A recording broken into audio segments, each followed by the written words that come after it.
one method might be to do something like, I don't know, smoke quite a lot of weed, so your eyes are very bloodshot, and then go into the optician and go for an eye check. But they're probably sort of used to that before, and they probably have seen something like that before, and they probably quite quickly guess that you are pretty high from your behaviour. So maybe to conceal that, you could go with a friend who could act as a kind of minder and pretend that instead of you being high, that you suffer from severe learning difficulties, or you're autistic. Something that obviously, if the optician doesn't know what the symptoms are of that kind of learning deficiency or behavioural issue, they might blame your otherwise unusual behaviour on that. But then, of course, you'd need to move advertising. You've got a sort of captive audience, and instead of playing, say, the music that people choose, you could have a number of corporate jingles that you could play and maybe get sponsorship. You could, for example, you could get like a Red Bull sponsorship to paint on the side of the coffin. That could be one way of making money out of it.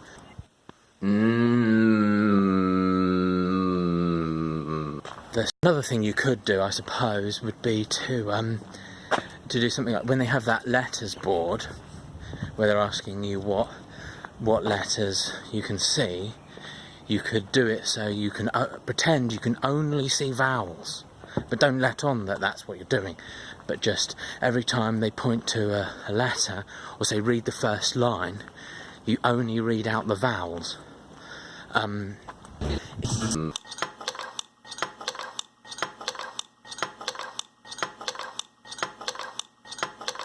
That it's in. So if you go to, for example, I travelled to a place in Britain called Morecambe. There's not a lot to see in Morecambe. It's quite a small town. It was a seaside town which, even at its heyday, was overshadowed by Blackpool. And these are days when people tend to travel abroad for holidays, most people anyway, so it's a very small area and with not that much to see in it. But there is sort of sightseeing in that people go to see a statue of Eric Morecambe, who was a famous comedian who was from Morecambe. It's not his real surname, obviously. He changed his surname after the town, not the other way around. So people go and see that one thing that's available to see. If it's a much bigger place and there's a fair amount of choices, then that probably wouldn't even be one of the things that people would look at. But given that it's a small space, what I'm trying to say is that sightseeing is based on what's available within the boundary that you choose to define. So if that's the case, it should be possible really to go sightseeing in any place. So what if you're, for example, locked in a cupboard?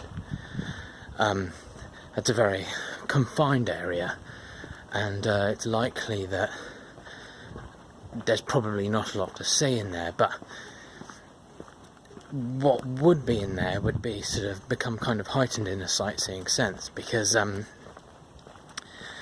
obviously, as it's a sort of percentage of interest, a comparative interest to what's in there, the sightseeing possibilities would grow exponentially the more you enclose yourself. So you'd be able to, for example, take a short sightseeing trip of the screws which hold the door in place, or I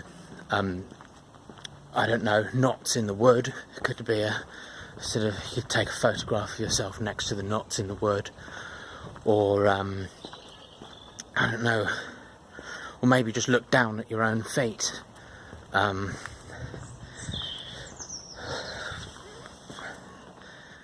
Probably would get quite boring after. If you've got a black eye, if you've been punched in the face, then a really good remedy is to put an uncooked steak onto your eye. But I think that would probably be far more effective if you put the steak on before you were punched. Much more simple would be to just, as soon as you sit down in the chair, close your eyes, but regardless of how much they protest against it, just refuse to accept that your eyes are closed. And they'll be like, oh, but just, I can see they're closed, and you'll be like, no, they're not, honestly, they're open, but they can see one